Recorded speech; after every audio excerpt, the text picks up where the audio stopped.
Hello friends, నేను మీ సంజయ్ నాయక్. ఇలా హైదరాబాద్ మొత్తంలో ఒకటే టాపిక్ నడుస్తుంది. చాలామంది ఏంటంటే కొత్త గవర్నమెంట్ వచ్చేసింది, ఇప్పుడు రియల్ ఎస్టేట్ ఏమైపోతుందో, రియల్ ఎస్టేట్ ఫ్యూచర్ ఎలా ఉంటుందో. సో రియల్ ఎస్టేట్లో చాలామంది దగ్గర డబ్బులు ఉన్నాయి, ఇన్వెస్ట్మెంట్ చేయడానికి చాలామంది ఇన్వెస్టర్స్ రెడీగా ఉన్నారు.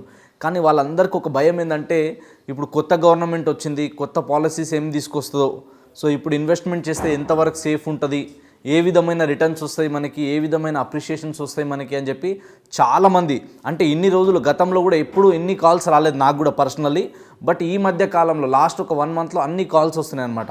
సో అంతమంది అడుగుతూ ఉన్నారు రెగ్యులర్ ఏంటంటే, సో రియల్ ఎస్టేట్ ఎలా ఉంటుంది, ఇన్వెస్ట్మెంట్ చేస్తే సేఫేనా, లేదంటే కొంచెం టైం తీసుకున్న తర్వాత మెల్లిగా ఇన్వెస్ట్మెంట్ చేస్తే బెటరా, రిటర్న్స్ ఏ విధంగా ఉంటాయో చాలామందికి తెలియట్లేదు. సో పాత గవర్నమెంట్కి ఇప్పుడు కొత్త గవర్నమెంట్కి కొంచెం అంటే వేరియేషన్స్ ఉంటాయి. సో వాళ్ళ పాలసీస్, వాళ్ళ రూల్స్ రెగ్యులేషన్స్ వేరే ఉంటాయి, వీళ్ళు కొత్త పాలసీస్ ఏం తీసుకొస్తారని చెప్పి చాలామంది అడుగుతూ ఉన్నారు. సో ఈ వీడియో ఎండ్ వరకు చూడండి, మీకు ఒక అద్భుతమైన క్లారిటీ వస్తాయి.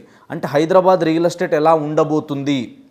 ఫస్ట్ వెరీ ఇంపార్టెంట్ మనం తెలుసుకోవాల్సింది ఏంటంటే, హైదరాబాద్ రియల్ ఎస్టేట్కి ఎలాంటి డోకా లేదు, ఇది మాత్రం మీరు తెలుసుకోండి. ఎందుకంటే హైదరాబాద్ అనేది ఆల్రెడీ ఇప్పటి నుంచి కాదు, హెచ్ఎండిఏ మాస్టర్ ప్లాన్ ఏదైతే ఉందో మనకు ఆల్రెడీ 2008 నుంచే ఉంది అది. సో 50 కిలోమీటర్ రేడియస్ వరకు అంతా కూడా ఏంటంటే అది హెచ్ఎండిఏ లిమిట్స్, ఏ గవర్నమెంట్ వచ్చినా దాన్ని చేంజ్ చేయడానికి ఉండదు. అండ్ గుడ్ న్యూస్ ఏంటంటే ఇప్పుడు కొత్త గవర్నమెంట్ ఆ 50 కిలోమీటర్ రేడియస్ని కూడా మనకి ఇంకా నెక్స్ట్ ఒక 20 కిలోమీటర్స్ వరకు కూడా ఎక్స్పాన్షన్ చేసే ప్లానింగ్లో ఉందన్నమాట. అంటే హైదరాబాద్ హెచ్ఎండిఏ లిమిట్స్ ఏదైతే ఉందో అది ఇంకా రోజు రోజుకి పెరిగే ఛాన్సెస్ ఎక్కువనే అనమాట. సో దానివల్ల మనకి గ్రోత్కి ఎలాంటి ఇబ్బంది ఉండదు. ఇది ఫస్ట్ మేజర్ అడ్వాంటేజ్, ఇది మనం తెలుసుకోవాలి. సెకండ్ ఇంకొకటి ఏంటంటే, మన తెలంగాణ రాష్ట్రం మొత్తంలో కూడా ఎక్కువ రెవెన్యూ జనరేట్ చేసేది ఎక్కడి నుంచి అంటే ఓన్లీ ఒక 40%, 40 to 50% వరకు దాదాపుగా రెవెన్యూ అంతా కూడా ఎక్కడి నుంచి వస్తుంది మనకి మేజర్గా అంటే హైదరాబాద్ నుంచి వస్తుంది. ఎందుకంటే అన్ని స్టేట్స్ నుంచి, అన్ని డిస్ట్రిక్ట్ నుంచి చాలామంది హైదరాబాద్లో వచ్చి ఉంటున్నారు. అండ్ హైదరాబాద్లో బయట నుంచి వేరే వేరే వాళ్ళు ఎక్కువ మంది రావడం వల్లనే ఇలా హైదరాబాద్ ఇంతలా గ్రోత్ అయింది. ఎవ్రీ ఇయర్ మనం యావరేజ్గా చూసుకుంటే 3.5 లక్షల మంది మైగ్రేషన్ అవుతున్నారు. అండ్ ఇక్కడ పుట్టి పెరిగిన వాళ్ళు దాదాపు 1,50,000 మంది వేసుకున్నా కూడా అంటే సంవత్సరానికి 5 లక్షల మంది, అంటే 10 సంవత్సరాలకి ఎంత అవుతుంది, 50 లక్షల మంది అవుతుంది. అంటే ఇంత జనాభా పెరుగుతున్నప్పుడు వీళ్ళకి కావాల్సిన ఇన్ఫ్రాస్ట్రక్చర్ మనం చూసుకుంటే ఆల్రెడీ హైదరాబాద్లో ఫ్లైఓవర్లు కడుతున్నారు, ఆల్రెడీ చాలా వరకు కట్టారు ఇంకా.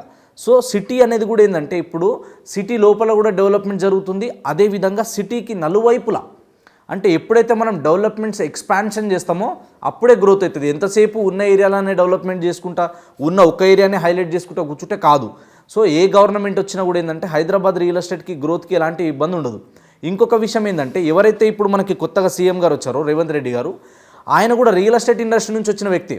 సో రియల్ ఎస్టేట్ ఇండస్ట్రీ నుంచి వచ్చిన వ్యక్తి, సో ఇంతకుముందు కూడా అంటే ఆయన ఎప్పుడైతే సీఎం చైర్లో కూర్చోక ముందు కూడా లాస్ట్ ఒక 1 మంత్ నుంచి మనం రెగ్యులర్గా ఇంటర్వ్యూస్ కానీ వాళ్ళ వీడియోస్ కానీ మనం చూస్తే ఒక కామన్ పాయింట్ ఏమర్థమైందంటే, సో ఆయన రియల్ ఎస్టేట్ ఇండస్ట్రీ నుంచి వచ్చిన వ్యక్తి కాబట్టి రియల్ ఎస్టేట్ ఇండస్ట్రీని ఏ విధంగా డెవలప్ చేయాలి. సో ఇప్పుడు ఆల్రెడీ మనకు హైదరాబాద్ ఏదైతే మెట్రో సిటీ ఉందో, ఔటర్ రింగ్ రోడ్ లోపలంతా కూడా మనకి అర్బన్ తెలంగాణ, దీని తర్వాత ఔటర్ రింగ్ రోడ్ నుంచి ఇప్పుడు నెక్స్ట్ వచ్చే రీజనల్ రింగ్ రోడ్ RRR 338 కిలోమీటర్ల ఈ రీజనల్ రింగ్ రోడ్ వరకు అంతా కూడా ఏంటంటే సబ్ అర్బన్ తెలంగాణ. ఇది దాటిన తర్వాత నెక్స్ట్ వచ్చేసి ఏంటంటే మనకి రూరల్ తెలంగాణ, అంటే తెలంగాణ మొత్తం అంతా కూడా డెవలప్ అయ్యే విధంగా. సో తెలంగాణలో ఏదైతే మేజర్ సిటీస్ ఉన్నాయో, మేజర్ డిస్ట్రిక్ట్స్ ఉన్నాయో అవన్నీ కనెక్ట్ అయ్యే విధంగా మనకి రీజనల్ రింగ్ రోడ్ రావడం, ఈ మధ్యలో ఉన్న సిటీ అంతా కూడా బాగా ఎక్స్పాండ్ చేయాలి. ఒకటే సైడ్ మొత్తం డెవలప్మెంట్ కాకుండా ఎప్పుడైతే నలువైపులా ఎంప్లాయ్మెంట్ డెవలప్ చేస్తామో, నలువైపులా ఎప్పుడైతే ఎక్స్పాండ్ చేస్తామో అప్పుడు గ్రోత్కి ఎక్కువ పొటెన్షియల్ ఉంటుంది అనమాట. సో దానివల్ల ఏమవుతుందంటే సిటీ సరౌండింగ్లో ఎక్కువ మంది రావడానికి ఇష్టం చూపిస్తారు. ఆల్రెడీ హైదరాబాద్లో చూసుకుంటే కనుక మనకి ఒక స్టేజ్ వరకు ఇప్పుడు వచ్చింది, రియల్ ఎస్టేట్ మంచి పీక్స్లోకి వచ్చింది. అండ్ ల్యాండ్స్ కూడా చాలా తక్కువనే మనకి హైదరాబాద్లో ల్యాండ్స్ దొరకడం చాలా కష్టమైపోయింది, అంతలాగా గ్రోత్ అయింది. కాబట్టి ఇప్పుడు అంటే ప్రతి ఒక్కరు కూడా ఏంటంటే ఎఫర్ట్ చేయగలిగే ప్రాపర్టీస్ ఎక్కడ దొరుకుతాయి అంటే ఔటర్ రింగ్ రోడ్ లోపల దొరకడం చాలా కష్టం.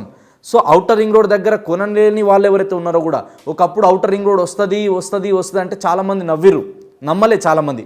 కానీ ఎవరైతే ముందు చూపుతోని, ఎవరైతే విజన్తోని కొన్నారో వాళ్ళు కోటీశ్వర్లేరు. ఔటర్ రింగ్ రోడ్ వస్తుందా, అంత పెద్ద రింగ్ రోడ్ వస్తుందా అన్నారు. కానీ అప్పుడు ఔటర్ రింగ్ రోడ్ ఎట్లయితే వచ్చిందో ఇప్పుడు రీజనల్ రింగ్ రోడ్ కూడా కన్ఫర్మ్ అయిపోయింది, రీజనల్ రింగ్ రోడ్ కూడా వస్తుంది మనకి. కాబట్టి హైదరాబాద్ సరౌండింగ్ అంతా కూడా మళ్ళీ చెప్తున్నా 50 నుంచి 100 కిలోమీటర్ రేడియస్ అండ్ 100 నుంచి 200 కిలోమీటర్ రేడియస్ ఎప్పటికైనా సరే, ఈ రోజు కాకపోయినా 10 ఏళ్ళకైనా 20 ఏళ్ళకైనా అది ఖచ్చితంగా డెవలప్మెంట్ అవ్వాల్సిందే. ఆ డెవలప్మెంట్ గ్రోత్ని ఎవరు ఆపలేరు అనమాట. సో ఇది వన్ ఆఫ్ ది మేజర్ అడ్వాంటేజ్గా మనం తీసుకోవచ్చు. తర్వాత నెక్స్ట్ చూసుకుంటే మనకి ఏంటంటే ఇప్పుడు తెలంగాణ గవర్నమెంట్ ఇప్పుడు ఏదైతే కొత్త చేంజ్ అయిందో, ఏదైతే మీ అందరికి తెలుసు ఆల్రెడీ ఎవ్రీ 2 yearsకి గవర్నమెంట్ ల్యాండ్ వాల్యూస్ కానీ మార్కెట్ ఛార్జెస్ అన్నీ కూడా పెరుగుతూ ఉంటాయి. సో ఇప్పుడు మళ్ళీ కొత్తగా పెరగబోతున్నాయి. 2024లో ల్యాండ్ వాల్యూస్ అన్నీ కూడా పెరగబోతున్నాయి, రిజిస్ట్రేషన్ ఛార్జెస్ కూడా ఖచ్చితంగా పెరగబోతున్నాయి.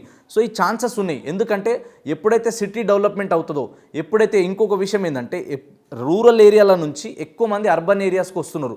అంటే వేరే వేరే డిస్ట్రిక్ట్స్ నుంచి కూడా ఇలా హైదరాబాద్కి ఎక్కువ మంది రావడానికి ఇంట్రెస్ట్ చూపిస్తూ ఉన్నారు. అండ్ ఎవ్రీ ఇయర్ ఈ పర్సంటేజ్ అనేది పెరుగుతూ పోతుంది అనమాట. సో ఎప్పుడైతే జనాలు పెరుగుతూ పోతున్నారో వాళ్ళకి అన్ని రకాల ఎమ్యూనిటీస్, అన్ని రకాల ఫెసిలిటీస్ ఇవ్వాలంటే గవర్నమెంట్ కూడా దాన్ని ఎక్స్పాన్షన్ చేస్తూ దాన్ని డెవలప్మెంట్ చేస్తూ పోతేనే గవర్నమెంట్కి రెవెన్యూ జనరేట్ అవుతుంది అనమాట. సో ఏ గవర్నమెంట్ వచ్చినా మేజర్గా ఫోకస్ చేయాల్సింది రెవెన్యూ జనరేట్ మీద. సో రెవెన్యూ జనరేట్ చేయకుండా వాళ్ళు ఏ డెవలప్మెంట్ చేయలేరు. సో అండ్ ఇంకొకటి ఏంటంటే ఎక్కడైనా డెవలప్మెంట్ చేయాలంటే కూడా అక్కడ మనం ఇన్వెస్ట్మెంట్ చేస్తే రెవెన్యూ జనరేట్ అవుతుందా లేదా అన్నది ఫస్ట్ చూస్తారు వాళ్ళు. సో రెవెన్యూ జనరేట్ అవ్వడానికి రియల్ ఎస్టేట్ నుంచి ఎక్కువ స్కోప్ ఉంది కాబట్టి రియల్ ఎస్టేట్కి ఎలాంటి డోకా లేదు. వచ్చిన పర్సన్ కూడా ఎవరైతే రేవంత్ రెడ్డి గారు ఉన్నారో ఆయన ప్రతి వీడియోలో కూడా చాలాసార్లు ఏం చెప్తున్నారంటే, నేను రియల్ ఎస్టేట్ ఇండస్ట్రీ నుంచే వచ్చిన, ఔటర్ రింగ్ రోడ్ రాకముందే నేను ఆల్రెడీ కోకాపేట ఏరియాలో టౌన్షిప్స్ కట్టిన వ్యక్తిని, రియల్ ఎస్టేట్ని ఏ విధంగా డెవలప్ చేయాలి, ఎంతలాగా డెవలప్ చేయాలి, ఎలాంటి శాటిలైట్ సెంటర్ను తీసుకురావాలి, ఎలా తీసుకొస్తే హైదరాబాద్ రానున్న రోజుల్లో అభివృద్ధి చెందుతుందో నాకున్న అంత అనుభవం ఎవరికి లేదని చెప్పి ఆయన ఓపెన్గా చెప్తున్నారు. అంటే ఇంత ఎక్స్పీరియన్స్డ్ పర్సన్, పర్టికులర్లీ ఒక ప్రొఫెషన్ నుంచి వచ్చిన వ్యక్తి ఖచ్చితంగా రియల్ ఎస్టేట్కి మాత్రం పైకి తీసుకెళ్తారు తప్ప కింద తొక్కేయడానికి పడేయడానికి అయితే ఉండదు. సో రియల్ ఎస్టేట్ ఎంతైతే గ్రోత్ అవుతుందో, అంటే ఇంకొక విషయం మీరు గుర్తుంచుపెట్టుకోవాలి, రియల్ ఎస్టేట్ ఇండస్ట్రీ అనేది ఒక్క ఇండస్ట్రీ కాదండి. రియల్ ఎస్టేట్ మీద ఒక్క ఇండస్ట్రీ మీదనే 850కి పైగా ఇండస్ట్రీస్ డిపెండ్ అయి ఉన్నాయి దాని మీద. సో అన్ని ఇన్ఫ్రాస్ట్రక్చర్స్, అన్ని డెవలప్మెంట్ కావాలంటే అన్నిటికీ మూలం రియల్ ఎస్టేట్ అనమాట. కాబట్టి రియల్ ఎస్టేట్కి ఎలాంటి డోకా లేదు. సో ఇన్వెస్ట్మెంట్ చేయాలనుకున్న వాళ్ళు ఎలాంటి భయాలు లేకుండా హైదరాబాద్ నుంచి ఏదైతే ఔటర్ రింగ్ రోడ్ నుంచి రీజనల్ రింగ్ రోడ్ లోపల కొనే వాళ్ళకి, అండ్ రీజనల్ రింగ్ రోడ్ నుంచి కూడా మనకి సరౌండింగ్ చూసుకుంటే ఒక 100 కిలోమీటర్ రేడియస్ కూడా ఎలాంటి ఇబ్బందులు లేదు, మనకి ఎలాంటి భయాలు అవసరం లేదు. సో ఇన్వెస్ట్మెంట్ చేయడానికి ఇది రైట్ టైం. రానున్న రోజుల్లో రియల్ ఎస్టేట్ రూపురేఖలు మారబోతున్నాయి. 2025 కల్లా మీరు హైదరాబాద్లో ట్రెమెండస్ చేంజెస్ చూడబోతున్నారు. 2030 కల్లా మాత్రం మీరు పెట్టే పెట్టుబడి గ్యారంటీగా డబల్ కంటే ఎక్కువ అయ్యే ఛాన్సెస్ ఖచ్చితంగా ఉన్నాయి హైదరాబాద్ చుట్టుపక్కల ఎక్కడ ఇన్వెస్ట్మెంట్ చేసినా. సో ఇన్వెస్ట్మెంట్కి రైట్ టైం. ప్లాట్లు కొనండి, మీ పిల్లల భవిష్యత్తుకు ఒక మంచి ప్రాపర్టీని ఎసెట్గా ఇవ్వండి. So thank you so much. ఈ వీడియోలో మంచి ఇన్ఫర్మేషన్ మీకు దొరికింది అనుకుంటున్నాను. మీకేమనిపించింది అన్నది కింద కామెంట్లో మెన్షన్ చేయండి. ఫ్యూచర్లో ఎలాంటి వీడియోస్ కావాలో కూడా కింద మెన్షన్ చేయండి. Thank you so much. మరి మీకు ఇంకా ఫుల్ డీటెయిల్స్ కావాలనుకుంటే మీరు మమ్మల్ని కాంటాక్ట్ చేయొచ్చు. స్క్రీన్ పైన కనిపిస్తున్న నెంబర్కి కింద డిస్క్రిప్షన్లో మా కాంటాక్ట్ నెంబర్స్ ఉంటాయి.